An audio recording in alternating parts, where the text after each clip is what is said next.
we got after it these last couple of days. A lot of yelling, a lot of physicality, which is good. We need it. You know, it's kind of just thrown into a situation where we're trying to figure it out. But now we kind of square on a couple of things, a lot of things, offensively and defensively. These last few days have been great. Just really again on the same page, going up against each other. I think we started to find the right balance of, how to play together. I think everybody understands their role, and that's how we're going to win. Kendrick Perkins and Brian Windhorst with me. Look at this, a full house. Let me start with you, Windy. You heard what Harden and Embiid said yesterday after practice. I mean, let me tell you why I'm buying what they're selling here a little. If it wasn't for the last minute, nothing would get done, right? And James Harden seems to me to be a bit externally motivated, a little motivated by that external deadline. Mm-hmm. But they seem kind of natural talking about it. I kind of buy it. What do you say, Windy? Yeah, and today they stayed extra at Sixers practice and shot on the floor. This is cramming for the exam. I definitely agree. But when you dig into the numbers, Embiid and Harden actually played pretty well together when they were on the court over this last month and a half. Their numbers improved as they played together. The problem came when Embiid would go to the bench and Harden would be out there with the second unit. Especially recently, the Sixers got slaughtered in those situations. So, especially because Andre Drummond was a very effective backup to Embiid, and they lost him, replaced him with DeAndre Jordan. So one thing that you want to watch coming into this series is what Doc Rivers decides to do there, about whether or not he actually staggers Embiid and Harden. I mean, that's common sense to play one of your superstars at all times, but he may go away from that. He may play them more together and hand the reins over to Tyrese Maxey with the second unit. And the reason that's interesting to me is because, the 76ers were ready to trade Kyle Lowry the Raptors were ready to trade Kyle Lowry to the Sixers last year, but they wanted Tyrese Maxey. The Sixers wouldn't give him up, so he's still a Sixer, and he could play a big role against the Raptors in this series. Perk, I mean, Tyrese Maxey has shown what he is made of in this season. They kind of have a big three in my view. But Perk, James Harden was so good last year with the Nets, even without KD and Kyrie.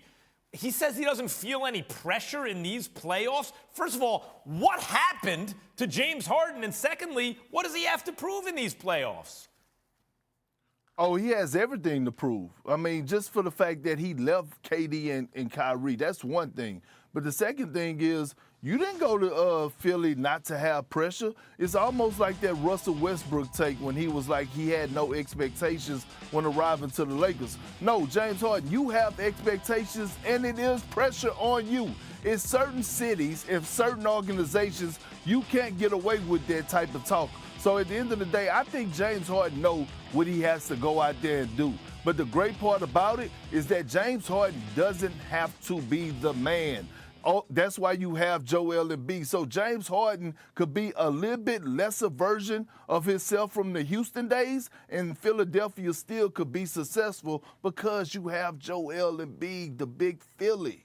Yeah, and with three guys, because Maxey can really play, no more all-bench units for Doc. That's what did him in last year. I don't care what anyone says, even more than Ben Simmons. Windy, what's the X factor in this series? Yeah, the X factor to me is how that Sixers bench holds up. Because, I mean, they obviously traded away a lot of their depth to get James Harden. And for those games in Toronto, Matisse Thybulle is not going to be there. So you're knocking down farther down the bench. So, again, this is where Maxey is there. They're going to need his scoring. They're going to need his playmaking. Toronto is a team that thrives on forcing steals. They lead the league in creating steals. They're not good in the half court. So who's ever in there has got to take care of the ball. They cannot get boat raced when Embiid and Harden are on the bench. If they do that, if they play even with their second unit, they will win the series because their top-end talent is greater than the Raptors. Yeah, Maxey, by the way, does an unbelievable job considering how often he has the ball, how efficient he is, not turning the ball over, Wendy, talking about taking care of the ball. Perk, I want to get back to James Harden. What the hell happened to James Harden? Last year, I thought game for game, he was easily the best player in the league when he was with Brooklyn. He played a genius-level point guard. Is it simply he wasn't in shape? Is this something he can get back, or is that Harden gone forever, do you think? I don't think it's going forever, Max. To me, I thought James Harden was doing a great job of actually feeding Joel Embiid. The last part of the season, I honestly believe that James Harden was trying to help Joel Embiid win the scoring title. I honestly believe that James Harden was trying to help Joel Embiid win the MVP. And so when I looked the way he was playing, he wasn't aggressive. Like, you could go look at the stats and the numbers in those games. He was taking 10 shots, 8 shots, 12 shots. He wasn't putting up 21 shots and things to that nature, but the assists were there. So I think James Harden knows that regular season James Harden is gone. I think he's ready to embrace the challenge. I think he's hearing all the noise, all the people that are counting him out, counting Philly out at the moment, and I think he will rise to the occasion. Max, Wendy, this is a question that I have to ask you guys. We talk about Joel Embiid.